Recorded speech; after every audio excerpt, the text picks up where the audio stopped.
საყოფაცხოვრებო ნარჩენების გადამამუშავებელი საამქრო რაგავსაყრელის ნაცვლად ქარხანა თავის შესაძლებლობებით ერთადერთია საქართველოში გარდამაში მდებარე საწარმო დღეში 100 ტონას საყოფაცხოვრებო ნარჩენს გადაამუშავებს.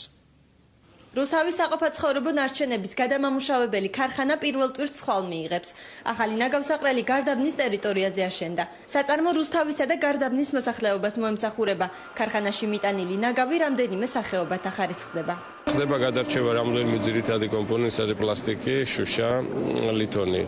ხაზის ბოლოში არის დამაგრებული ეგრეთ წოდებული ძლიერი მაგნიტი, რომელიც იმ დარჩენილ ლითონის კომპონენტებს მთლიანად ამოიღებს. ერთის მხრივ ის რომ ჩვენ აღარ დავაზიანებთ გარემოს, ხოლო მეორეს მხრივ ის რომ ჩვენ მივიღებთ გარკვეულ შემოსავალს და გარკვეულ პროდუქციას ნაგვისგან არის ძალიან მნიშვნელოვანი რამ და მე ვისურვებდი და დარწმუნებული ვარ ძალიან მალე საქართველოს თითქმის ყველა მუნიციპალიტეტში იყოს მსგავსი. ახალი ნაგავსაყრელი დასახლებული პუნქტიდან 15 მეტრის მოშორებით მდებარეობს და ევროპული სტანდარტების მიხედვითაა მოწყობილი.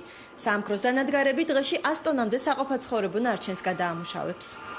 აქ შემოსული მანქანა ნაგავს ამ ტერიტორიაზე დაყრის. შემდეგ ნაგავი კონვოირზე მოთავსდება, რომელიც ნარჩენებს გადასამუშავებლად სპეციალურ დანადგარში აიტანს. გადახარისხების შემდეგ ნაგავი მცირე ზომებად დაქუცმაცდება და დაიფრისება. დაპრესილი ნაგავი კი 100 კილოიან ფუთად ამ დანადგარში შეიკვრება. მყარი ნარჩენების გადამამუშავებელი საწარმოს მშენებლობას რამდენიმე თვე დასჭირდა. ნაგავსაყრელის ასაშენებლად 5 მილიონი ევრო დაიხარჯა. სამუშაოები თურქულმა კომპანიამ შეასრულა.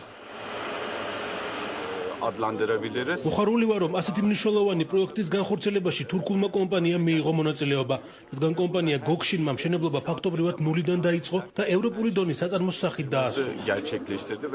ახალი საწარმოს აშენებამდე რუსთავში ძველი ნაგავსაყრელი არსებობდა, რომელიც მოსახლეობას ეკოლოგიურ საფრთხეს უქმნიდა. გარდაბნის ტერიტორიაზე საამქროს მშენებლობის გარდა სპეციალური უჯრედიც გამოიყო, რომელშიც უკვე გადამუშავებული ნაგავი მოთავსდება. ორმოში მოგროვილი დაპრესილი ნარჩენების შედეგად ბუნებრივი აირის მიღება იქნება შესაძლებელი. მას შემდეგ რაც დაიხურა ნაგავსაყრელი, რომელიც წლების განმავლობაში ეკოლოგიურ საფრთხეს უქმნიდა რუსთაველებს, ეს ბედნიერები ვართ ყველა იმისა, რომ ჩვენ გავხსენეთ ახალი ნაგავსაყრელი. მომდევნო პერიოდში ჩვენ დავიწყებთ გაზის მიღებას გადამამუშავების შემდეგ, რაც ძალიან მნიშვნელოვანია და შესაძლებელია ამ ენერგიის სხვა მიმართულებითაც გამოყენება.